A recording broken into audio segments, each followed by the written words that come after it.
Good morning to all of you. Welcome in Lakshya online video classes. आज हम लोग और कुछ parallel RC parallel RLC network based कुछ प्रॉब्लम सॉल्व कर रहे हैं। हमारा नेक्स्ट क्वेश्चन हमारा इस प्रकार है, for the circuit shown in figure, मतलब ये जो सर्किट दिया हुआ है, calculate total admittance, total conductance, total susceptance. मतलब ये सर्किट जो दिया हुआ है, ये सर्किट दिया हुआ है, आपका सर्किट जो दिया हुआ उसमें देख रहे हैं हमारा एक क्या है, हमारा एक सीरीज आरएल नेटवर्क है, एक सीरीज आरसी नेटवर्क है। ये दोनों आपस में पैरेलल में कनेक्टेड है और उसमें जो सप्लाई दिया गया उसका वैल्यू 200 वोल्ट है और फ्रीक्वेंसी का वैल्यू 50 हर्ट्ज है। ये एलिमेंट का रिएक्टेंस का वैल्यू दिया हुआ है, इसका 6 ओम है, इसका 8 ओम है, इसका 8 ओम है, इसका 6 ओम है हमारा। ठीक है, हमने क्या किया, इसके क्रॉसपॉन्डिंग इसका हम लोग फ्रीक्वेंसी डोमेन में डायग्राम बना लिए हैं। तो फ्रीक्वेंसी डोमेन में यह क्या होगा, 6, इसका वैल्यू J8 और ये 8 ये माइनस J6। कैपेसिटर में हमेशा निगेटिव क्यों होगा पहले बता चुके हैं। ये टोटल वोल्टेज कितना है, 200 वोल्ट। अब कह रहा है क्या कि टोटल एडमिटेंस, पहले मतलब इस सर्किट का टोटल एडमिटेंस, तो इस सर्किट का टोटल एडमिटेंस आपको डिटरमाइन करने के लिए सबसे पहले इस सर्किट का टोटल हम इम्पीडेंस निकाल लें और 1 बाई इम्पीडेंस कर देंगे तो हमारा क्या एडमिटेंस मिल जाएगा। क्योंकि हम लोग जानते हैं कि admittance is the reciprocal of impedance, whereas impedance is the combination of resistance and reactance. तो admittance is the combination of conductance and susceptance. और उस नेटवर्क में जो Y का जो रियल पोर्शन होगा वो क्या होगा, हमारा नेट उस नेटवर्क का आपका कंडक्टेंस का वैल्यू दे देगा और इमेजिनरी पार्ट जो होगा वो क्या, उस नेटवर्क का नेट ससेप्टेंस का वैल्यू देगा। तो हम सबसे पहले क्या करते हैं, इस नेटवर्क का टोटल इंपीडेंस का वैल्यू निकाल लेते हैं। तो इसका इंपीडेंस जो है हमने मान लिया कि Z1 है और इसका इंपीडेंस मान लिए Z2 है। तो यहाँ पर Z1 का वैल्यू क्या होगा, solution Z1 equal to 6 plus कितना Z, हमारा इसके कॉरस्पॉन्डिंग इसका पोलर वैल्यू भी हम लोग निकाल लेते हैं, आपको काम देगा हमारा। नहीं तो डायरेक्ट पुट करो, बाद में कर देते हैं। ठीक है, इसको रहने दो। Z2 का वैल्यू कितना, 8 माइनस J6। इसलिए टोटल इंपीडेंस,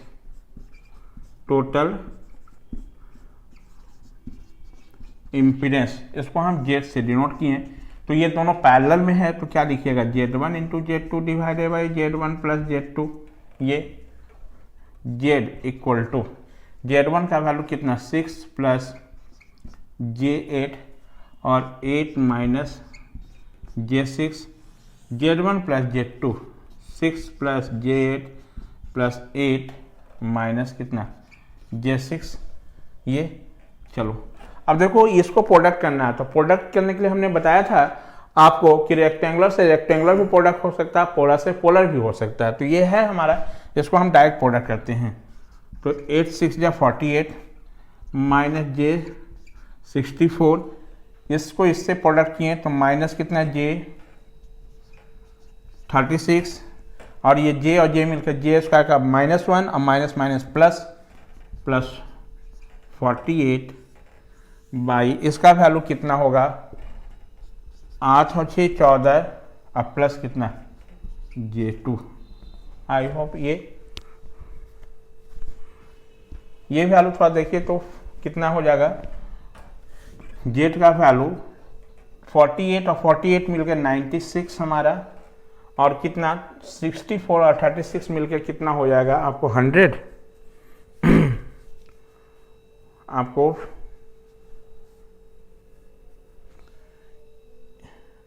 ये देखिए यहाँ पर साइन ये होगा प्लस होगा, ये 8 8 64 प्लस होगा ये।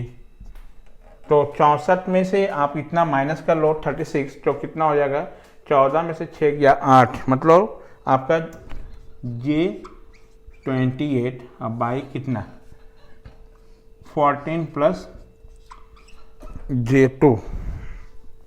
ये अब इसको डिवीजन करना है, तो डिवीजन तो बिना पोलर से पोलर किए हुए होगा नहीं आपको, तो इसको पोलर में कन्वर्ट कर दिया। 96 प्लस J28, इसका पोलर वैल्यू आता है 100 और एंगल 16.26। इसका पोलर आ जाएगा 14J2 का 14.142 और एंगल आता है इसका वैल्यू 8.13, यानी नेट आ जाएगा कितना, 100 को 14.14 इतना से डिवाइड करेंगे तो ये 7.07 और एंगल का वैल्यू ऊपर जाएगा ये हमारा तो 8.13 एंगल, ये ऊपर कर जाएगा तो 16.26 में से 8.13 माइनस कर लोगे तो ये हमारा ये जेड का वैल्यू हो गया हमारा टोटल इम्पीडेंस। इसलिए टोटल एडमिटेंस क्या होगा, इसका रेसिप्रोकल कर लें तो टोटल एडमिटेंस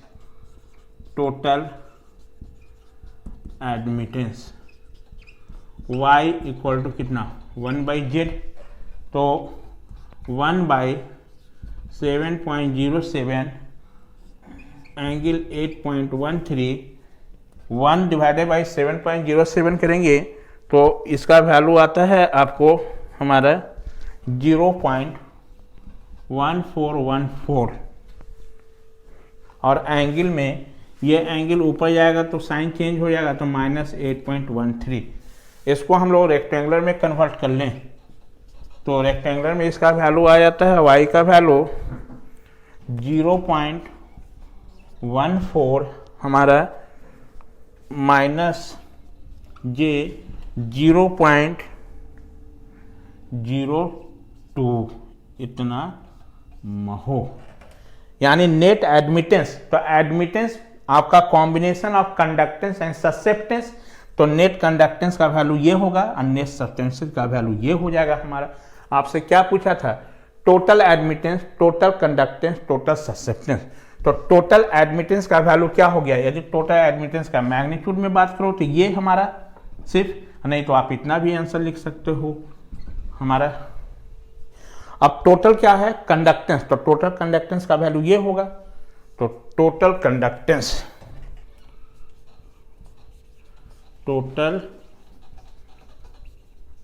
कंडक्टेंस आपको G का वैल्यू कितना 0.14 महो हमारा।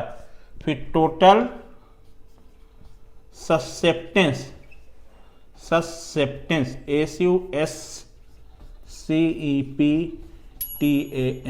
टोटल ससेप्टेंस, जिसको हम डिनोट किए थे किससे। अब ये बताओ कि y का वैल्यू इतना है हमारा, तो y का ये स्टैंडर्ड जो वैल्यू तुम्हारा आ रहा है ये क्या है, G माइनस JBL है हमारा।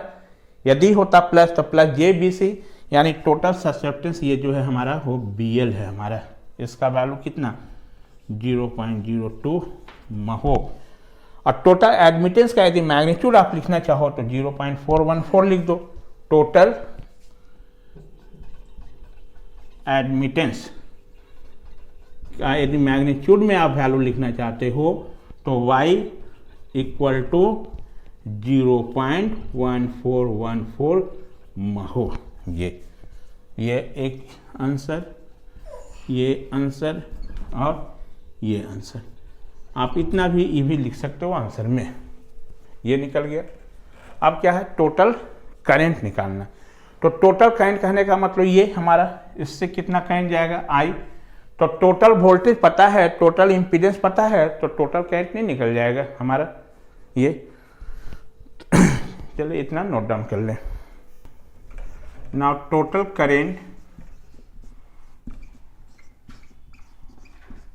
I इक्वल टू V/Z हमारा। I V का वैल्यू कितना है 200 और Z का वैल्यू हमारा आया था कितना 7.07 और एंगल में था हमारा कितना 8.13।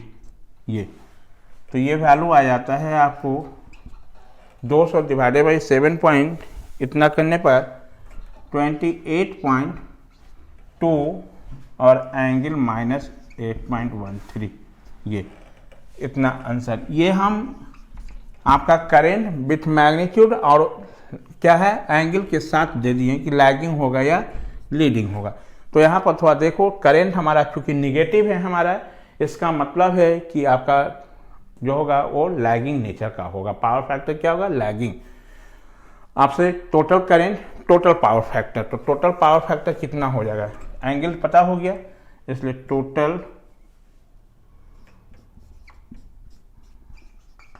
Power factor PF equal to कितना, cos 8.13, इसका आ जाता है आपका 0.98। ये क्या होगा, लैगिंग। क्यों लैगिंग हो गया, क्योंकि करंट के साथ ये एंगल निगेटिव है। हम बार बार कह रहे हैं यदि करंट के साथ एंगल निगेटिव होगा तो पावर फैक्टर लैगिंग होगा, और करंट के साथ यदि एंगल हमारा पॉजिटिव होगा तो लीडिंग होगा हमारा। ये मान लो इसी क्वेश्चन में आपसे कहता कि आपका ये जो हमारा है 2 कॉइल है, यहाँ पर कॉइल नाम दे देता और बोलता कि हर एक जो कॉइल का आप एडमिटेंस डिटरमाइन करो, उसका कंडक्टेंस डिटरमाइन करो और ससेप्टेंस डिटरमाइन करो। तो ये चूंकि हर एक कॉइल का इम्पीडेंस का वैल्यू में देख रहे हो, ये रेजिस्टेंस है हमारा, तो इसी का उल्टा कर देते तो इस कॉइल का क्या मिल जाता है, हमारा कंडक्टेंस मिल जाता है। तो कंडक्टेंस इस कॉइल का 1/6 होता है और इसका ससेप्टेंस पूछता है तो 1/8 हो जाता है। यदि इस कॉइल का पूछता तो इसका कंडक्टेंस का वैल्यू 1/8 होता है और ससेप्टेंस का वैल्यू 1/6 हो जाता है। ये ठीक है। इसमें एक और पूछा है कि value of pure J capacitance to be connected in parallel with the above J combination to make the power factor unity. मतलब आपको कि कैपेसिटर का वैल्यू क्या होगा हमारा कि इसका पावर फैक्टर का वैल्यू यूनिटी हो जाए। अब सोचो पावर फैक्टर यूनिटी होने के लिए क्या कंडीशन था कि सर्किट प्योर हमारा रेजिस्टिव होगा तभी। तो कोई भी सर्किट में हमारा प्योर रेजिस्टिव कब होगा, जब उस सर्किट का नेट रिएक्टेंस का वैल्यू क्या हो जाए, 0 हो जाए हमारा, तभी ना पॉसिबल है। तो इस केस के लिए हम मान लेते हैं कि एक कैपेसिटर हमारा कितना है, C वैल्यू, जो कि इसके सर्किट में पैरेलल में कनेक्ट किया गया है। तो यहाँ पर हम मान लेते हैं let a capacitor of capacitance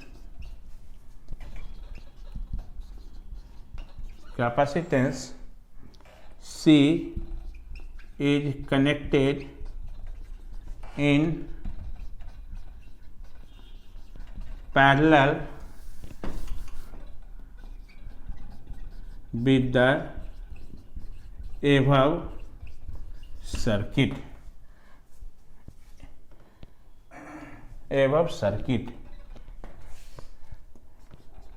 In that case, circuit can be drawn as हमारा इस केस में सर्किट कैसा होगा। तो हम यहाँ पर सर्किट बना देते हैं। ये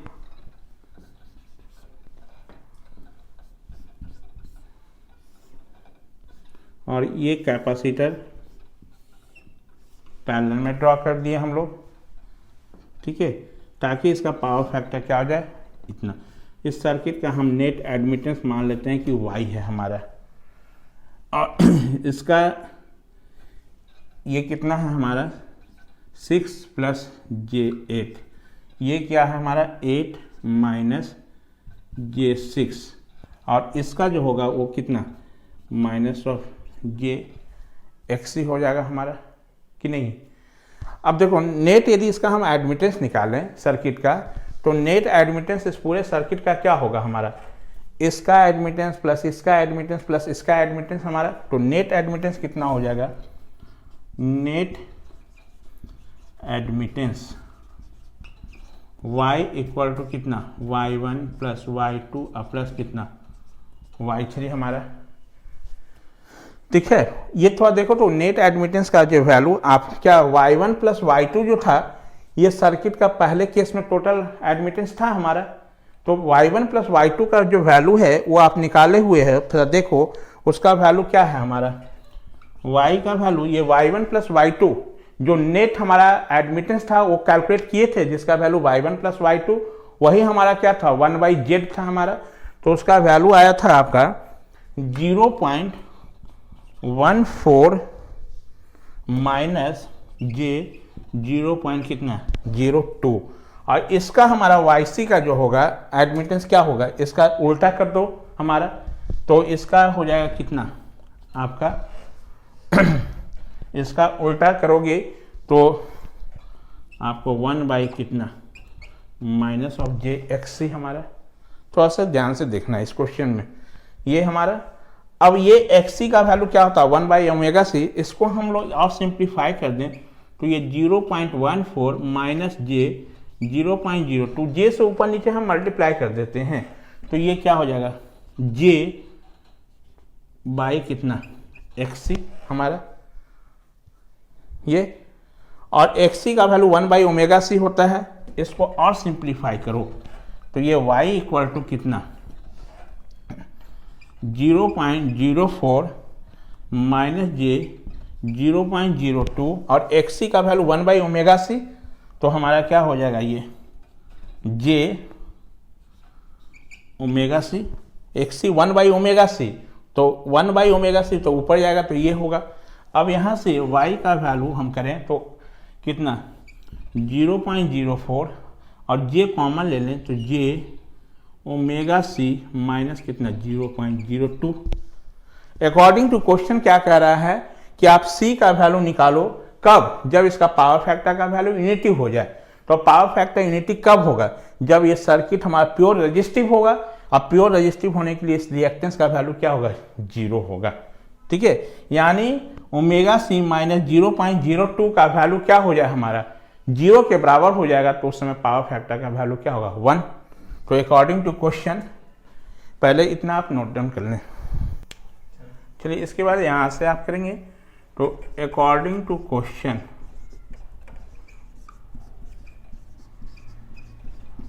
कह रहा है क्या कि आप C का वैल्यू तब निकालो जब इसमें हम C का वैल्यू क्या कनेक्ट कर दे कि इसका पावर फैक्टर का वैल्यू यूनिटी हो जाए। तो पावर फैक्टर यूनिटी कब होगा, जब सर्किट वो प्योर रेजिस्टिव होगा हमारा। तो सर्किट आपका प्योर रेजिस्टिव इसको होने के लिए इसमें इमेजिनरी वाला टर्म्स क्या होना चाहिए 0 होना चाहिए, तभी ना।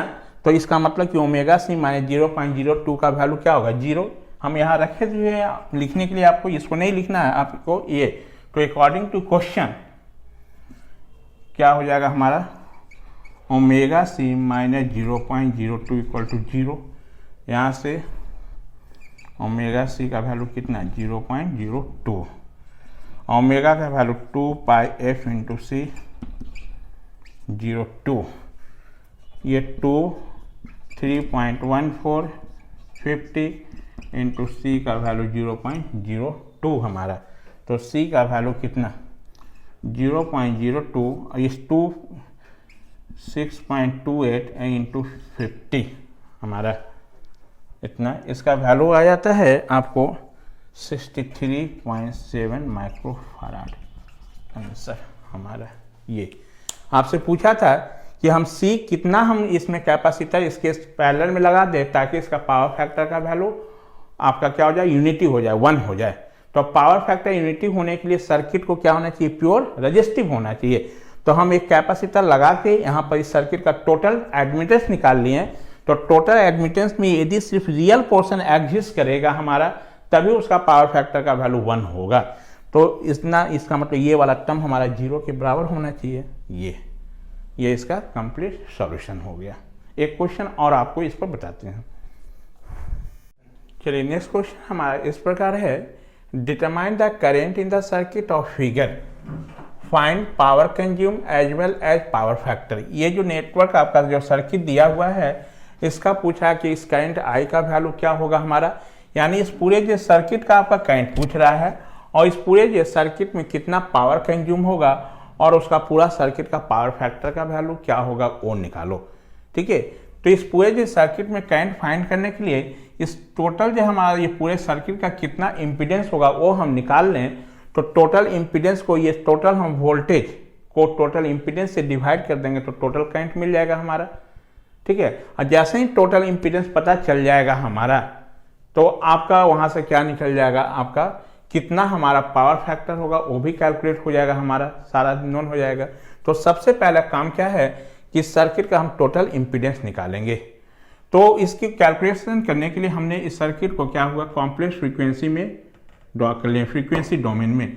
तो इसका वैल्यू क्या हो गया, इसको हम लोग मान लिया कि पहला हमारा है इम्पीडेंस, इसलिए Z1, इसको हम Z2 से, इसको Z3 से डिनोट कर रहे हैं। तो इसमें Z1 के क्रॉस का इसका जो रिएक्टेंस का वैल्यू हम मान लिए कि XL1 है, इसका रिएक्टेंस का वैल्यू XL2 और इसका रिएक्टेंस का वैल्यू XC हमारा ये फ्रीक्वेंसी डोमेन में बना लिए। ठीक है, तो सबसे पहला काम है हमारा XL1, XL2 और XC का वैल्यू निकाल लेना। तो यहाँ पर XL1 का वैल्यू कितना हो जाएगा हमारा, बोलिए, omega into L1, that means 2 pi f into L1, यानी आपका 3.14 50 फ्रीक्वेंसी और L1 का वैल्यू 0.01। तो ये वैल्यू आ जाता है आपको 3.14 ओम, यानी XL1 का वैल्यू 3.14 ओम।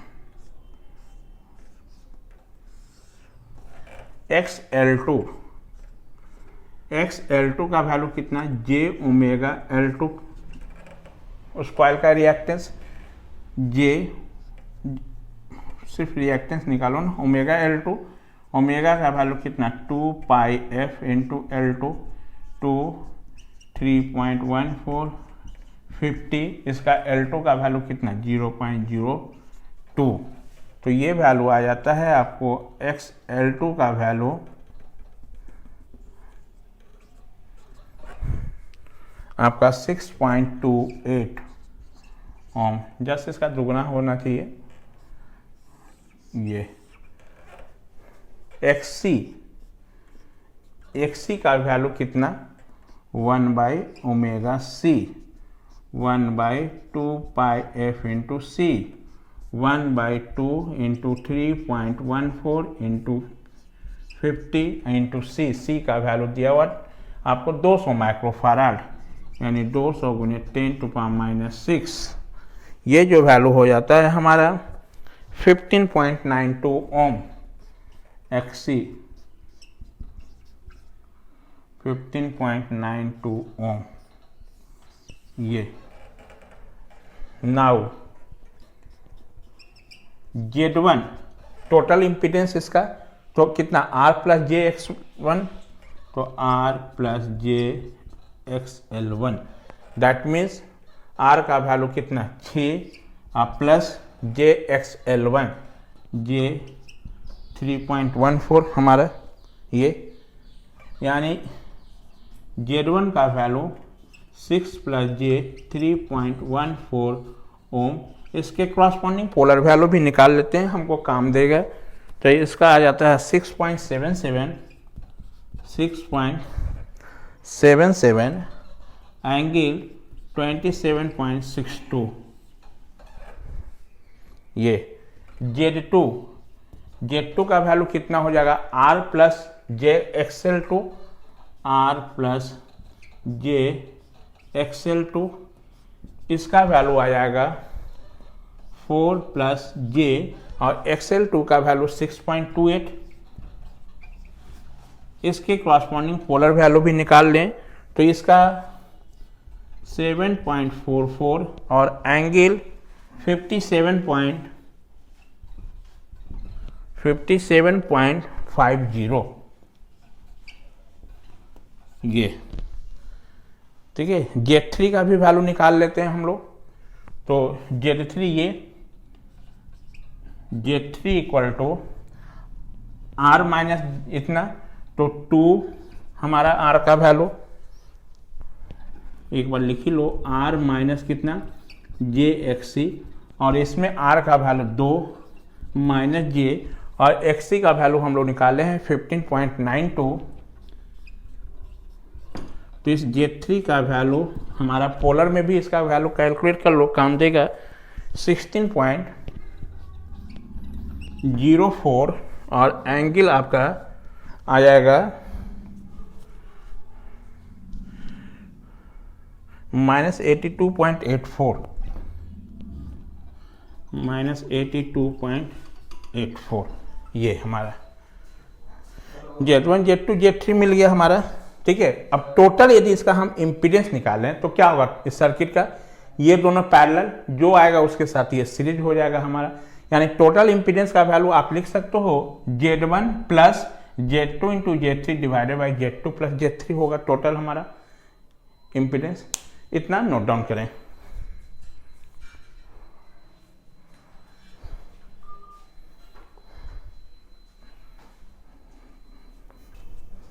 ना टोटल इम्पीडेंस कितना हो जाएगा, now total impedance that is Z equal to total impedance हमारा, उसको हम मान लिए Z का वैल्यू कितना, Z1 plus Z2 into Z3 divided by कितना Z2 प्लस Z3। ये दोनों पैरेलल, इसका इक्विवेलेंट जो आएगा उसके साथ ये सीरीज हो जाएगा। क्योंकि इसमें से हमको ये वाला ऐड करना है तो इसको ऐड करना है, तो इसको हम लोग रेक्टेंगुलर वैल्यू ही रहने दें। तो Z1 का रेक्टेंगुलर वैल्यू कितना आया था आपको 6 plus J 3.14 plus Z2 into Z3, ये प्रोडक्ट करना है, इसलिए प्रोडक्ट करने के लिए क्या करें, पोलर फॉर्म पुट करेंगे। तो Z2 का पोलर फॉर्म क्या था 7.44 एंगल 57.50 इंटू Z3 का वैल्यू कितना था हमारा 16.04 एंगल माइनस 82.84 बाई, इसको ऐड करना है इसलिए Z2 और Z3 का रेक्टेंगुलर वैल्यू पुट कर दो।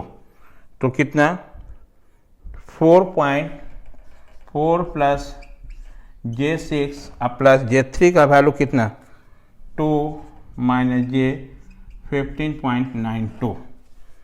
इसको हम लोग सॉल्व कर लें तो ये कितना हो जाएगा 6 प्लस J 3.14, इसको इससे मल्टीप्लाई कर लो तो मल्टीप्लाई करने पर 119.33 इसको, और एंगल को क्या करो जोड़ दो।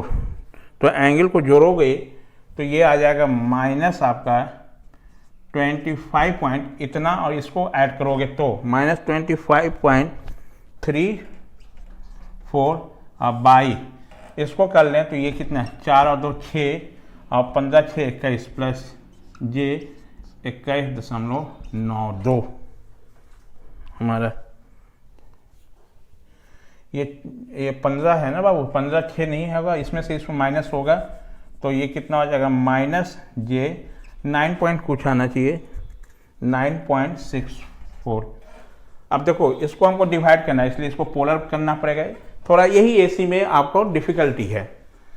तो Z का वैल्यू कितना 6 प्लस J 3.14 प्लस 119 माइनस कितना 25.34, और इसका वैल्यू आ जाएगा पोलर में चेंज करने पर ये 11.35 और एंगल माइनस 58.10। कैसे कन्वर्सन होता है ऑलरेडी पहले बताए हैं। अब इसको सिंप्लीफाई कर लो तो इसको इससे डिवाइड कर लें तो इस Z का वैल्यू कितना 6 प्लस J 3.14 अब प्लस नंबर को नंबर से डिवाइड कर दो तो इसका वैल्यू आ जाता है आपको 10.51, और नेट एंगल का जो वैल्यू होगा ये ऊपर जाएगा तो 58.10 में से इसको माइनस कर लो आपका, तो ये आ जाता है 32.76 हमारा ये। ठीक है, अब इसको इससे ऐड करना है तो इसको आपको रेक्टेंगुलर बनाना पड़ेगा, इसलिए Z का वैल्यू 6 प्लस J 3.14 और इसका रेक्टेंगुलर वैल्यू आ जाता है आपको 8.83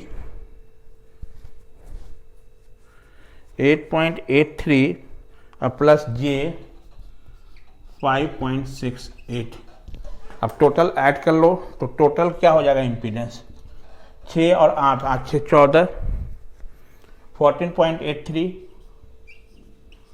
अब प्लस 3.14 को इतना से ऐड करोगे तो क्या हो जाएगा हमारा 5 है और 3 8, मतलब ये 8.82 टोटल इम्पीडेंस का वैल्यू ये होगा। थोड़ा इसको पोलर में भी चेंज कर लो तो यहाँ से एंगल डिसाइड हो जाएगा हमारा क्या होगा, लैगिंग या लीडिंग। तो टोटल इम्पीडेंस का वैल्यू जेड का वैल्यू ये आपका 17.25 और एंगल आ जाता है आपको 30.74। ठीक है, इसलिए टोटल करंट हमारा जो होगा नेट करंट, टोटल करंट पूछा था तो total current I equal to कितना वी बाई जेड, हमारा वी का वैल्यू कितना 100 डिवाइडेड बाई जेड 17.25 और एंगल कितना 30.74, यानी आई का वैल्यू 100 को 17.25 से डिवाइड कर दीजिए तो 5.79 और एंगल कितना -30.74, इतना एम्पियर, यानी करंट का मैग्नीट्यूड इतना। और ये बता रहा है कि करंट कैसा नेचर का होगा, तो लैगिंग नेचर का होगा। ये आंसर। अब आपसे क्या पूछा है, पावर फैक्टर। तो पावर फैक्टर का वैल्यू कितना हो जाएगा, power factor equal to cos 5, तो एंगल कितना यही ना फाई का वैल्यू हुआ, तो cos 30.74, ये तो माइनस साइन बता दिया कि लैगिंग होगा वो, और cos 30.74 इसका वैल्यू आ जाता है आपको 0.86,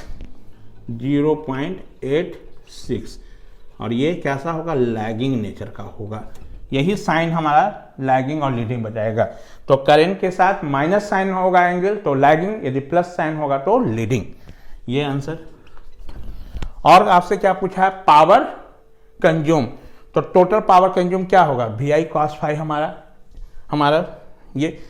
चलिए यहाँ स्पेस नहीं है तो आप नोट डाउन पहले कर, उसके बाद वहां से इधर ये power consumed P equal to क्या फॉर्मूला, VI cos 5। ये सारे आपको काम नहीं है हमारा,